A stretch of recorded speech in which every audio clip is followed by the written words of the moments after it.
Assalamualaikum warahmatullahi wabarakatuh. Perkenalkan, kami dari kelompok 3 yang beranggotakan saya sendiri, Putri Erviana, sebagai moderator. Saya Imadi Artawan. Saya Wilianisa Eka Sapitri. Baik, di sini kami akan mempresentasikan tentang dasar-dasar komunikasi dalam pembelajaran. Dan untuk mempersingkat waktu, kami akan membahas materi yang pertama yang akan disampaikan oleh saya. Dasar-dasar komunikasi. A. Pengertian komunikasi. Komunikasi adalah suatu kegiatan mentransfer informasi baik secara lisan maupun tulisan, tetapi tidak semua orang bisa menyampaikan informasi. B. Unsur-unsur komunikasi. 1. Komunikator, pengirim atau sender yang mengirim pesan kepada komunikan dengan menggunakan media tertentu. 2. Komunikan, penerima atau receiver yang menerima pesan dari komunikator, kemudian memahami, menerjemahkan, dan akhirnya memberikan respon. 3. Media, saluran atau channel digunakan untuk menyampaikan pesan sebagai sarana berkomunikasi. 4. Pesan, isi komunikasi berupa pesan atau message yang disampaikan oleh komunikator kepada komunikan. 5. Tanggapan merupakan dampak atau efek komunikasi sebagai respon atas penerimaan pesan. C. Fungsi komunikasi. 1. Fungsi informasi. 2. Fungsi ekspresi. 3. Fungsi kontrol. 4. Fungsi sosial. 5. Fungsi ekonomi. 6. Fungsi dakwah. D. Pedoman dalam komunikasi. Berkomunikasi dengan berpedoman pada nilai-nilai agama. 1.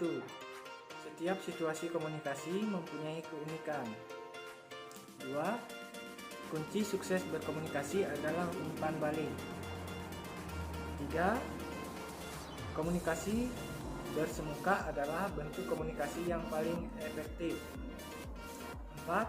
Setiap pesan komunikasi mengandung unsur informasi sekaligus emosi. 5. Kata adalah lambang untuk mengekspresikan pikiran atau perasaan yang terbuka untuk ditafsirkan. Komunikasi efektif. A. Pengertian komunikasi efektif. Komunikasi efektif yaitu komunikasi yang mampu menghasilkan perubahan sikap pada orang lain yang bisa terlihat pada proses komunikasi. B. Tujuan komunikasi efektif.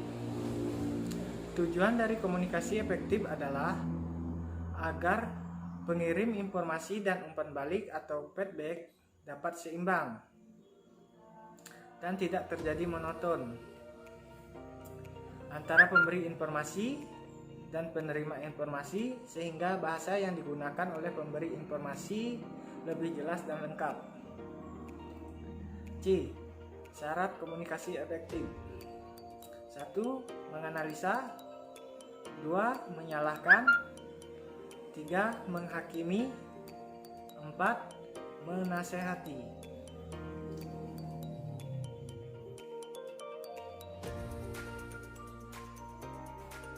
D. Manfaat komunikasi efektif.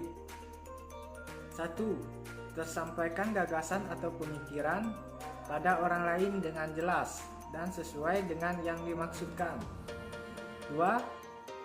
Adanya saling kesamaan antara komunikator dan komunikan dalam suatu permasalahan sehingga terhindar dari salah persepsi. 3. Menjaga hubungan baik dan silaturahmi baik dalam suatu persahabatan komunitas atau jamaah.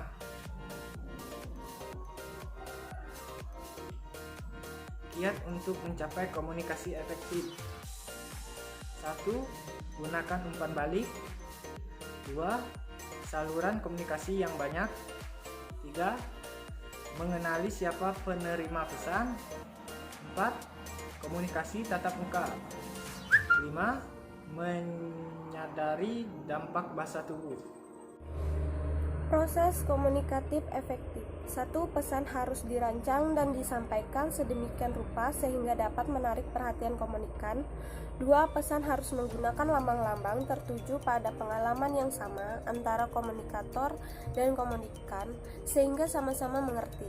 3. Pesan harus membangkitkan kebutuhan pribadi komunikan dan menyarankan beberapa cara untuk memenuhi kebutuhan tersebut. Kemampuan untuk mencapai komunikasi yang efektif. 1. Berikan kesan bahwa Anda antusias berbicara dengan mereka. 2. Ajukan pertanyaan tentang minat mereka. 3. Beradaptasi dengan bahasa tubuh dan perasaan mereka. 4. Perhatikan dengan penuh perhatian semua yang mereka katakan. 5. Beri mereka kontak mata yang lama. 6.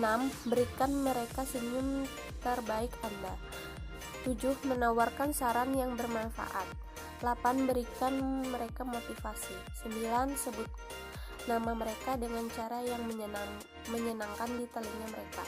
10. Berikan kesan bahwa Anda berdua berada di tim yang sama. Itulah presentasi dari kelompok kami mengenai dasar-dasar komunikasi dalam pembelajaran. Dari situ kami mengambil kesimpulan bahwa komunikasi itu sangatlah penting dalam kehidupan sehari-hari kita, sangat diperlukan dalam setiap hal dan sangat berkaitan dengan pembelajaran. Karena dalam proses belajar, apapun itu bentuknya, kita akan selalu berkomunikasi baik antara kita dengan lingkungan kita. Baiklah, cukup sekian penyampaian dari kami. Apabila ada kesalahan atau kurang lebihnya, saya sebagai moderator memohon maaf. Saya akhiri. Wassalamualaikum warahmatullahi wabarakatuh.